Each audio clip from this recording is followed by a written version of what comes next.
सोचा है कभी आपने, मोदी जी हर कुछ दिनों में झोला उठाकर विदेश क्यों निकल जाते हैं? आखिर दूसरे देश में ऐसा क्या मिल जाता है उन्हें जो अपने देश में नहीं मिलता? किस खास चीज की तलाश में मोदी जी इतना भटक रहे हैं? वैसे कहने को तो बहुत सी बातें कही जा रही हैं, एक से एक बुरी, लेकिन हम उन पर यकीन नहीं करेंगे। हमारे मोदी जी देव मानुष हैं, उनसे ज्यादा भला इंसान कोई है ही नहीं इस दुनिया में। भले ही कभी कभार भटक जाते हैं, जेफरी एप्स्टीन जैसे छोटे मोटे अपराधियों से सलाह ले लेते हैं, कभी कभार ट्रम्प को खुश करने के लिए कुछ ऊटपटांग हरकतें कर देते हैं, लेकिन है तो आखिर हमारे प्रधानमंत्री ना। उनके बारे में बुरा भला कैसे सोच सकते हैं? वैसे बुरा सोचने से याद आया, सुना या नहीं आपने, अपने प्रधानमंत्री दुग्गल साहब एक बार फिर इजराइल जाने वाले हैं। खबर है कि फरवरी में यानी इसी महीने मोदी जी इजराइल का दौरा कर सकते हैं। न्योता आ चुका है इन्हें इजराइल के प्रधानमंत्री का, अब बस झोला उठाना है और निकल जाना है। लेकिन इस खबर ने अंधभक्तों की चिंता बढ़ा दी है।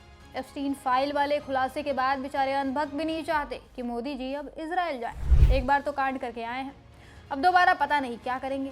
पर मुझे नहीं लगता हमारे मोदी जी ऐसा कुछ करेंगे, उनसे ये उम्मीद नहीं है मुझे।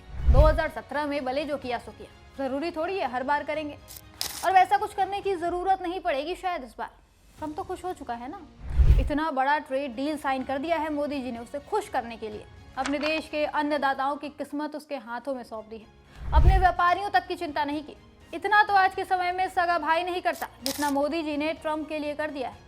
ऐसे में मुझे नहीं लगता कि अब ट्रम्प को और खुश करने की जरूरत है। रही बात 2017 वाली घटना की, तो हमें अब उसे भूल जाना चाहिए। सबका पास्ट होता है भाई, मोदी जी का भी है। क्या हम उससे आगे नहीं बढ़ सकते? क्या हम अपने देश के प्रधानमंत्री की एक छोटी सी गलती माफ नहीं कर सकते? क्या ही ज्यादा कर दिया उन्होंने? छोटी छोटी बच्चियों से हैवानियत करके उन्हें बेचने वाले एप्स्टीन जैसे एक मामूली अपराधी ने अपने एक ईमेल में बस मोदी जी का नाम ही तो लिया है। बस इतना ही तो लिखा है कि मोदी जी ने उससे सलाह ली और फिर उस सलाह को मानकर इजराइल चले गए और नाच ही गए। क्यों यकीन करें हम इस पर? और अगर मोदी जी ने ऐसा किया भी होगा तो उनकी भी तो अपनी वजह रही होगी ना। ट्रम्प को देखा ही है आपने, कितना खतरनाक आदमी है, उसे खुश तो रखना पड़ेगा ना। अब हर कोई इंदिरा गांधी जैसा पागल थोड़ी है जो अमेरिका जैसे बड़े देश से पंगा ले ले, वो भी अपने देश के आत्मसम्मान के लिए। देश का क्या है, वो तो बिना आत्मसम्मान के भी काम चला लेगा।